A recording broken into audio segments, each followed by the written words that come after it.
This entire video is going to be a rewrite for Robots in Disguise 2015, a sequel to Transformers Prime if this ever gets a hypothetical reboot. This show, Robots in Disguise, kinda is a downgrade from Prime due to the fact that, for 5 points, that the writing kinda became its downfall. And I don't know why, but the first point is definitely going to be, and you guys are going to be surprised by this, going to be Optimus Prime. He has always been the, face of the franchise since G1, and having him constantly be killed off is kind of a trope that the franchise does every other continuity and piece of media this franchise puts out. Started in Transformers, the movie that came out in the 80s, and he came back in the show because fans kind of hated it, and him being dead anyways. And since then, every other continuity keeps killing him off. And him being brought back to life in robots kind of, neutralizes his sacrifice at the Empire Comes Rising. Because that was his thing. That was him sacrificing his own life for Cybertron. Just bringing him back from the dead just makes it really null and void and very, very much something that he probably wouldn't have wanted. So that's point one. Point two is character development. B in Prime in Robots in Disguise is the worst offender because he does have massive leadership skills from Comes Rising, as we saw. He pretty much took up the leadership of the Autobots after Ultra Magnus got hurt from Shockwave's two new Predacons, and while Optimus was off Cybertron trying to find the Allspark. He pretty much led the Autobots in defense of the Allsparks against Unicron of all bots and an army of undead Predacons. He wasn't some unexperienced leader with a knack of making lame puns. Strongarm is no better. She was basically his second in command on the team. And she was essentially, I think she was supposed to be like Ultra Magnus, but she didn't really seem like it. To me, I would have kept her very similar to Ultra Magnus, but having her by the book attitude and personality be her biggest obstacle on Earth. And having somebody like B or Ultra Magnus, which I'm gonna explain later on, be her mentors on overcoming that is the best option. But the best bot I see helping her through that is none other than Sideswipe, who, is her complete opposite, whose lack of respect for authority or the rules often gets him in trouble. And how they met is basically Sideswipe vandalizing a public space, B and Strongarm go and apprehend him, and they get handcuffed together, and Strongarm calls Sideswipe a punk. That should have been Sideswipe's main character foundation, and build off that.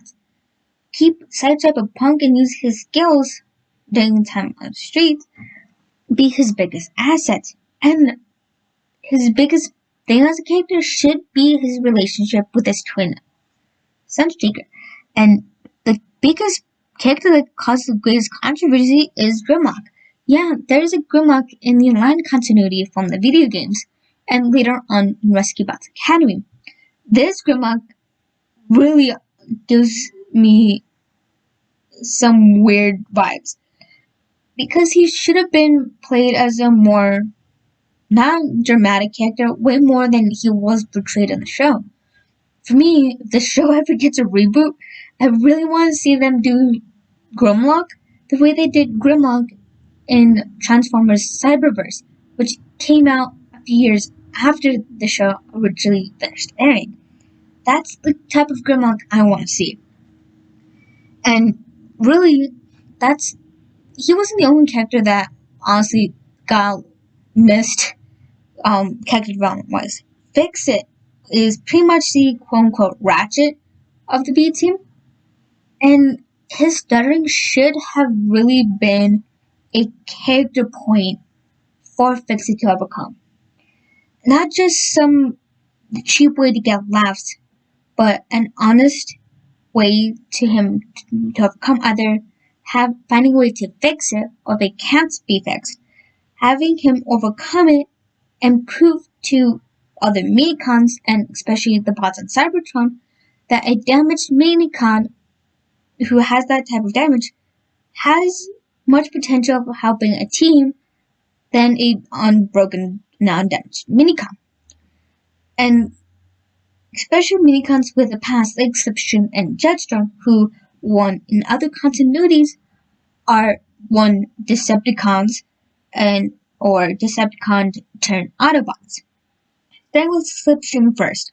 Slipstream in other continuities is always depicted as a Decepticon seeker, and depending on the continuity, is a Decepticon seeker who is cloned from Starscream, while Slipstream Jetstorm is often a Decepticon flyer turned Autobot, which is really cool in other continuities, but I really want to see these two become a team with Fix-It later down the series. And I can't honestly talk about them two's development without talking about Drift's. For me, seeing Drift's past with Shadowraker, and I'm assuming season 2, please correct me if I'm wrong, if it was in a later season, but I'm assuming it's season 2. If we brought that up in this hypothetical reboot, I would have bring it up a lot sooner and have Drift's fear of becoming part of a family or being betrayed by his family because of his past with Shadowraker should really be understood why he's such really protective of Slipstream and Jetstorm in the first place, and have those two help him see that, well, having a family isn't such a bad thing. Windblade. She's a new character. She was basically created by the fans in a poll that the Hasbro put out. And she really ticks me off. I don't know why, but she does. She really should have been foreshadowed earlier in the season. Somehow. I don't know. I don't care how, but she should have. And for me, she should have been on Earth previously and has been aware of events going on Earth while the bots were away. And she should have been really that type of bot. Been on Earth for a while and came back and started helping the team with information. And she would have made a pretty good Decepticon. Denny Clay.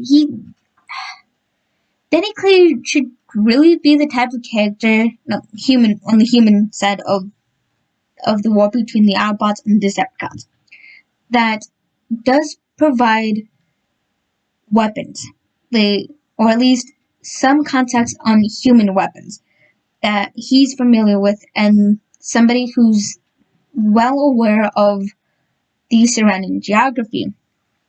Because very rarely do we get humans that offer aliens from a different planet that transform into cars that place in their home. Danny does that off the bat, and I commend him for the bravery.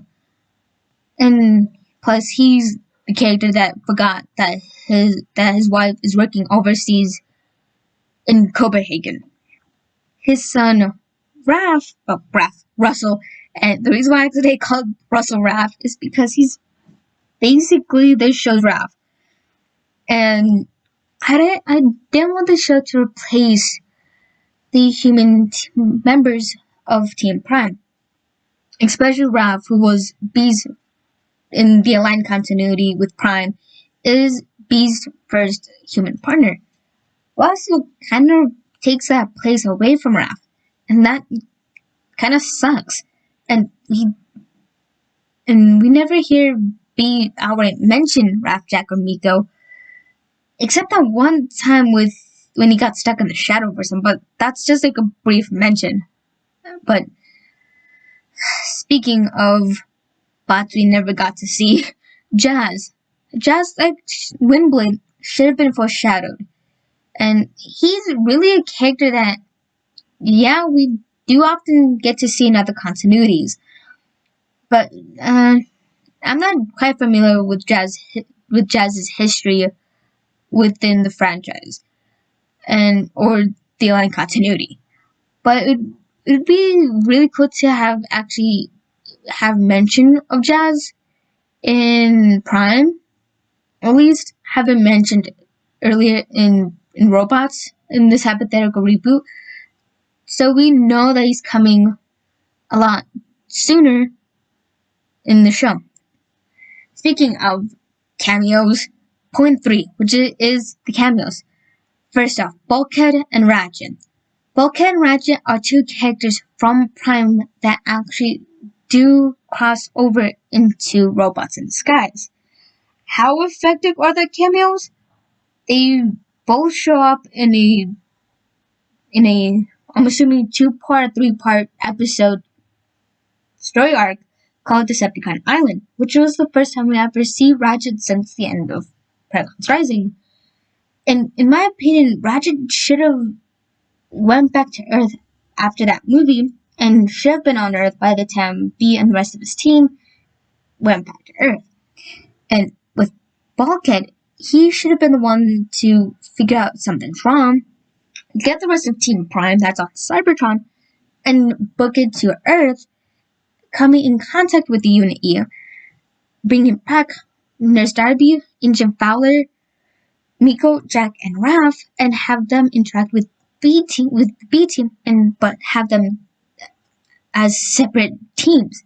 Well, the Jasper team, I like to call them, would be working with the government, while the B team just works on their own. Points 4 and 5, the last 2 points, being villains and storylines. The villains in Robots in Disguise kind of suck. For me, there's 2 ways that I want to see this. Having Starscream being the main villain for the overall show, and doing his own thing with Steeljaw as second. Or, which my personal preference is, having Leech Maximum, one of the original 13 Primes, as the main villain. Which actually makes a way better villain than flippin' Megatronus, aka the Fallen. It's because in some continuities, especially specifically stated in the Covenant Primus, that Leech Maximo is kind of more or less a dangerous Prime out of the 13. And he's the one that kind of manipulated Megatronus, who's known as the Fallen, and the original first main bad guy in the first season of Robots, into killing Solus Prime. While in Robots, he was made out to be a complete and utter villain, he, in my opinion, wasn't truly a main villain. He was just a bot that was manipulated and forced to kill his lover. But continuities. But, combine the 2 villains, not into the same character, but have both actually come together and work together, with Starscream being with huge damage from the Predacons, that kind of made him hate the Autobots for not coming to his aid in the first place.